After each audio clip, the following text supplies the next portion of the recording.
Sa oras na ito ay makikitang nakangiti ang kambing na halimaw kay Chanho at tila pinagtatawanan ang sitwasyon nito.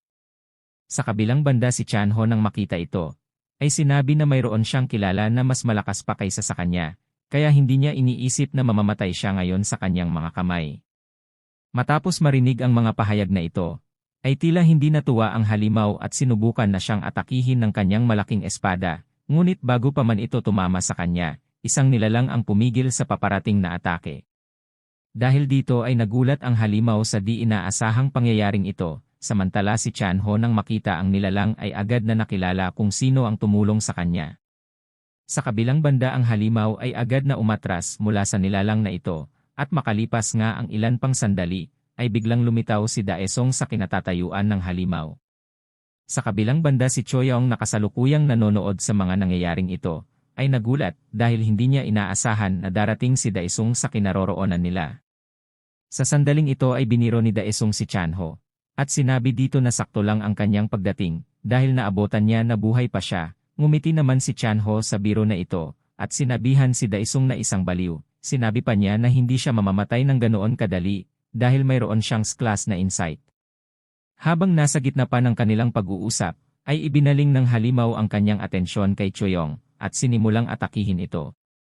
Si Chanho nang nakita ito, ay napasigaw na tila binabalaan si Choyong sa paparating na panganib, ngunit bago pa man tumama ang atake ng halimaw sa kanya, ay nagawa na naman itong pigilan ni Daesung gamit ang kanyang skill, habang si Choyong ay nagulat pa sa bilis ng pagresponde ni Daesung sa paparating na atake, ay pinagpapawisan naman ang halimaw, at hindi makapaniwala sa pangyayaring ito. Kasunod nito ay ibinaling niya ang kanyang atensyon kay Daesung, na ngayon ay kasalukuyang hindi pa rin umaalis sa kanyang kinatatayuan. Kasunod nito ay ginamit ni Daesung ang kanyang skill na stealth. Pagkatapos niyang gawin ito ay bigla siyang nawala sa kanyang kinatatayuan, na ikinagulat ng halimaw at agad na hinanap kung saan na ito napunta. Ngunit nang hindi niya ito makita ay bigla itong sumigaw, at nagpalabas ng mga sound waves sa paligid, upang madetect ang kinaroroonan ni Daesung. Samantala sina Chanho at Choyong ay tila mabibingi na sa lakas ng sigaw na ito, at pakiramdam pa nga nila ay sasabog na ang kanilang mga eardrum dahil dito. Sa sandaling ito ay tila naramdaman ng halimaw ang kinaroroonan ni Daesung, dahil dito ay agad niyang inatake kung saan niya naramdaman ang presensya nito, at matapos nga niyang gawin ito ay tila may tinamaan nga siya sa lugar na iyon, at sandali ding iyon ay lumabas nga si Daesung sa lugar na iyon, nakasalukuyang sinasalag ng kanyang espada ang atake ng halimaw na kambing. Habang ginagawa niya ito ay napagtanto niya na ang halimaw na ito ay nahahanap ang kanyang lokasyon sa pamamagitan ng kanyang sound wave na pinakawalan. Samantala, habang nagaganap ang sagupaan ng dalawang ito, ang lalaking promotor ng mga pangyayaring ito ay kasalukuyang pinapanood sila sa kanyang monitor. Kasunod nito ay naalala niya na itong si Daesung ang pinakamalaking hadlang sa kanilang Eastern Branch. Sa mga oras na ito ay naisip niya na kung gagamitin nila ang mga kimeras na ginawa nila, ay tila magiging malaki itong kasayangan, ngunit dahil wala na rin silang choice, ay gagamitan na niya ito laban kay Daesung. Kasunod nito ay pinindot niya ang pulang buton, at matapos nga niyang gawin iyon ay binanggit ng computer na kasalukuyan ng pinapakawalan ang mga poisonous chimeras. Binanggit din ito na pagkalipas ng 30 minuto, ang buong pasilidad ay mag-self-destruct na. Habang naghahanda na siyang umalis sa lugar na ito, ay sinabi niya na kahit si Daesung pa ito, ay hindi siya makakaalis sa lugar na ito ng buhay. Kasabay nito ay narinig din ng grupo ni Chanho ang abiso sa pasilidad na ang self-destruct system countdown ay magsisimula na. Dahil dito sina Chanho at Choyong ay tila naguguluhan kung ano ang ibig sabihin ng abiso na ito. Sa kabilang banda si Daesung ay nagagalit dahil magiging mas nakakainis ito para sa kanya. Kasunod nito ang isa sa mga pinto ay biglang bumukas. At mula rito, ay nagsimulang lumabas ang malaking bilang ng iba't ibang klase ng mga halimaw. Habang ang mga ito ay tila naghahanda na upang atakihin ang grupo ni Daesung, ay naisip ni Chanho kung gaano karaming tao ang ginamit ng mga ito upang pag-eksperimentohan. Binanggit din ni Choyong na ang lugar na ito ay marahil ay isang monster production factory. Samantala ang ngayon ay medyo nakarecover ng si Hanyul, ay sinabi na marahil ang mga halimaw na ito ay ginawa sa pamamagitan ng mga awakening ampules. Samantala si Chanho nang marinig ito, ay agad na inobserbahan ang kalagayan ng direktor, at napagtanto niya na wala ito sa posisyon upang tulungan sila sa kanilang sitwasyon. Kaya sinabi niya sa kanyang kaibigan, na kailangang niyang talunin ang lahat ng mga halimaw na ito ng mag-isa. Sa kabilang banda si Daesung ay naisip na kayang-kaya niyang talunin ang lahat ng mga ito gamit ang kanyang mga skill, ngunit hindi niya magagawa iyon dahil sa kinaroroonan nila at baka madamay pa ang kanyang mga kasamahan. Kaya habang iniisip niya ang mga bagay na ito, ay ginamit niya ang kanyang skill na Realm Exchange Ghost King's Territory. Matapos niyang gamitin ang skill na ito ay biglang umilaw ang kanyang katawan at nagsimulang magbago ang paligid.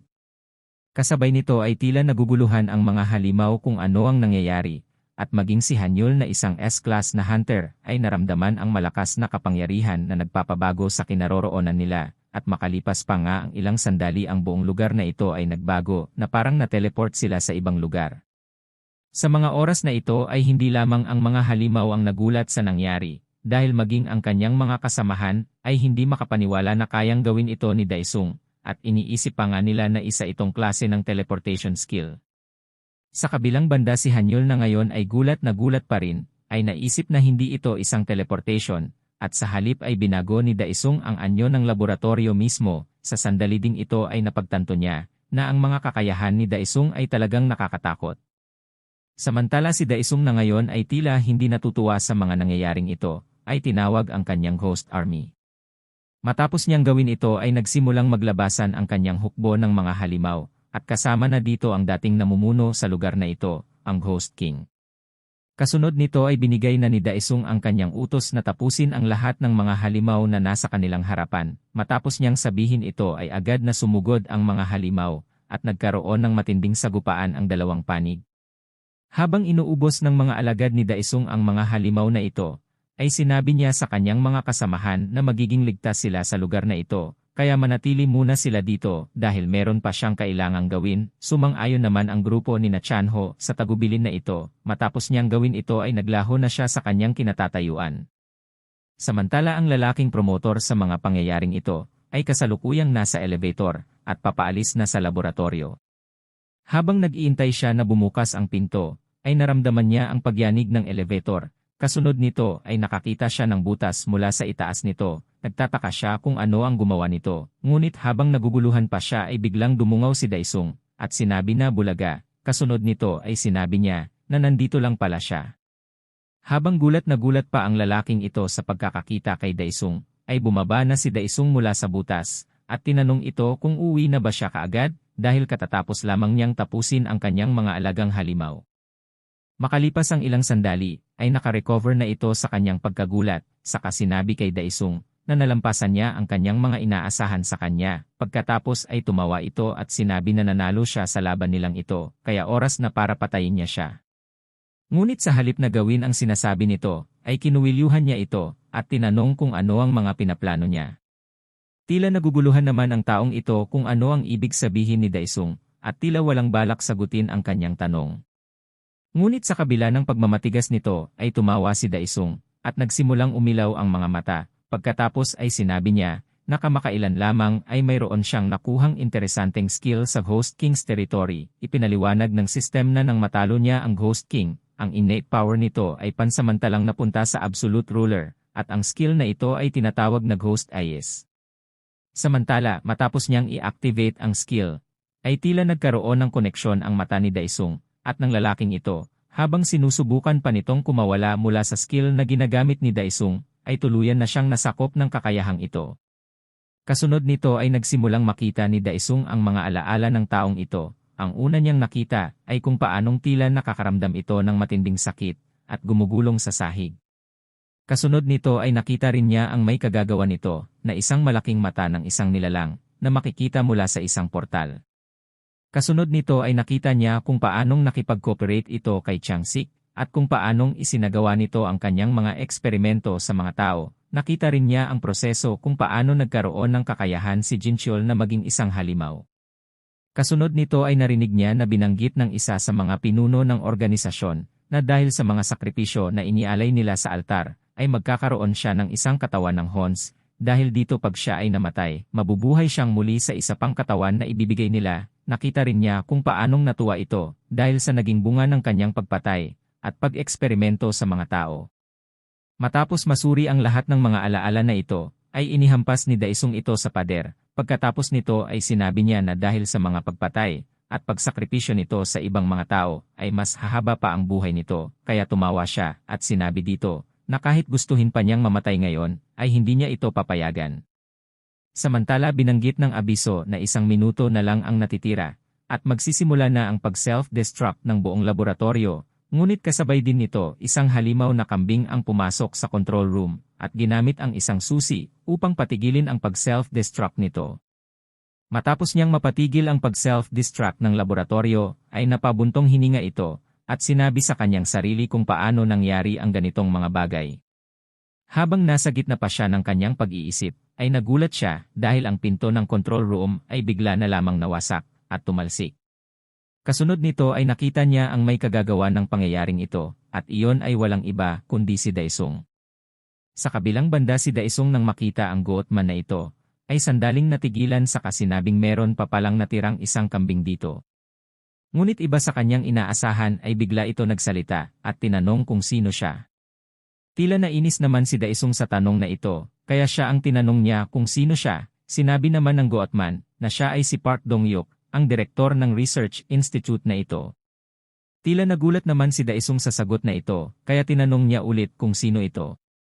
Makalipas ang ilang sandali, ay kasama na ni Daesung sina Chanho, Hanyul, at Choyong. Sa mga sandaling iyon kinuwento ng mga ito ang mga nangyari sa loob at labas ng pasilidad.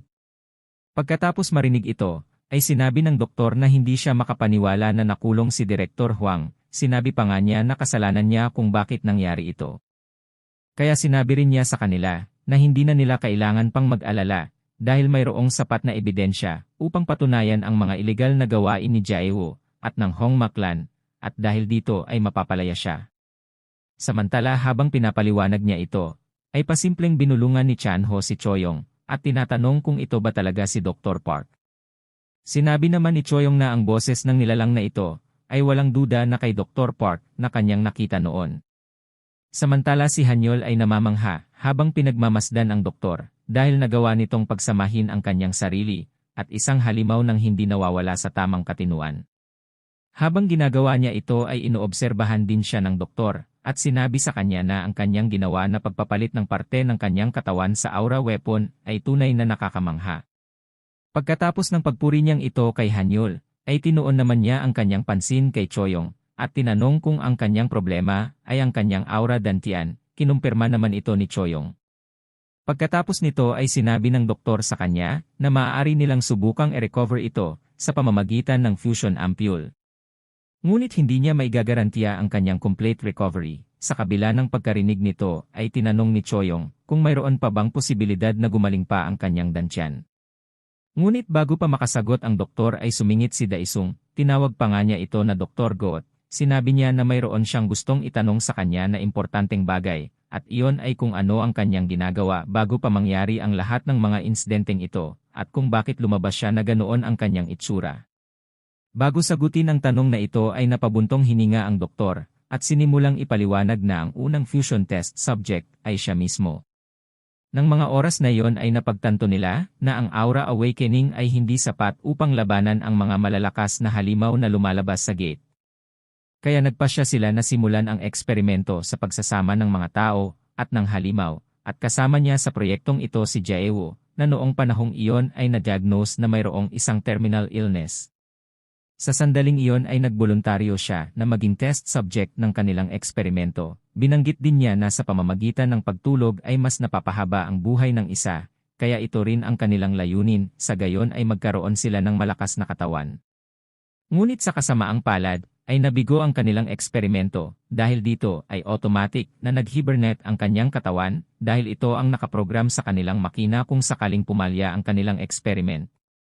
Habang nasa gitna pa siya ng kanyang pagsasalaysay, ay biglang sumingit si Chanho dahil hindi niya maunawaan kung paano nasabi ng doktor na pumalya sila, samantalang sa tingin niya ay naging matagumpay naman ito dahil ngayon ay nasa katawan na siya ng isang halimaw. Ipinaliwanag naman ng doktor na noong sandaling pumalya ang kanilang eksperimento, ay nawasak ang kanyang katawan dahil sa matinding shock na tinanggap nito noong mag-hibernate ito, matapos mangyari ito ay matagumpay siyang nakalipat sa katawan ng halimaw. Matapos marinig ito ay napagtanto ni Chanho na naging dahilan ng pagtatagumpay ng eksperimento ay ang matinding impact na nangyari noong nag-hibernate ang katawan niya sa device. Samantala si Daesung ay tila walang masabi sa paliwanag na ito, at makalipas ang ilang sandali ay sinabi niya sa doktor na dahil kagigising lang niya mula sa eksperimento, ay marahil wala rin itong ideya kung saan matatagpuan ang mga salarin sa pangyayaring ito. Matapos banggitin ni Daesung ang tungkol sa mga taong ito, ay agad na naisip ni Hanyol ang grupo ng mga ito na tinatawag na Honse. Samantala si Chanho na walang ideya kung sino ang tinutukoy ni Daesung, ay itinanong kung sino ang mga hinahanap niya, agad naman itong sinagot ni Daesung, at sinabi na bagamat hindi siya sigurado sa eksaktong pangalan ng organisasyong ito, ay alam naman niya na ang mga ito ay gumagawa ng mga gates na nagpapakawala sa mga halimaw. Nagulat naman si Chanho sa impormasyong ito, dahil hindi niya lubos maisip na mayroong mga tao na may kakayahang gumawa ng mga artificial na gates. Samantala sa loob ng Ghost King's territory, ay unti-unti nang nagigising si Jaewoon, at sa sandaling magising siya ay natagpuan niya ang kanyang sarili na nakatali sa isang lamesa. Kasunod nito ay agad niyang naitanong sa kanyang sarili kung ano ang pinaplano sa kanya ni Daesung. Sa pagsasaisip ng mga bagay na ito, ay agad siyang sumigaw na hinihiling kay Daesung na patayin na siya ngayon, dahil sa isip niya kung mamamatay siya, ay may pagkakataon na siyang muling mabuhay sa ibang katawan. Ngunit iba sa kanyang inaasahan ay dumating ang isang gatekeeper na dala-dala ang kanyang hinahasang pang-torture. Sa kabilang banda si Jaewoon nang makita ito, ay napagtanto na hindi magiging kasiyasya ang kanyang daranasin sa nilalang na ito. Habang takot na takot pa siya sa kanyang mga daranasin sa nilalang na ito, ay bigla itong nagsalita, at tinanong siya kung gusto na ba niyang simulan ang kanyang paghihirap. Agad naman itong sumagot, at tinanong kung sino siya, at kung ano ang binabalak niyang gawin sa kanya. Sinabi naman nito sa kanya na magkakaroon sila ng isang kasiyahan kung saan babalatan niya siya ng buhay, pagkatapos ay pagagalingin at ulitin ito sa buong buhay niya. Matapos marinig ang pahayag na ito ay natulala si Jaewoon, at napagtanto niya na marahil ay alam na ni Daesung ang kanyang sekreto, kaya niya ginagawa ito sa halip na patayin siya. To be continued sa Season 3 Part 3.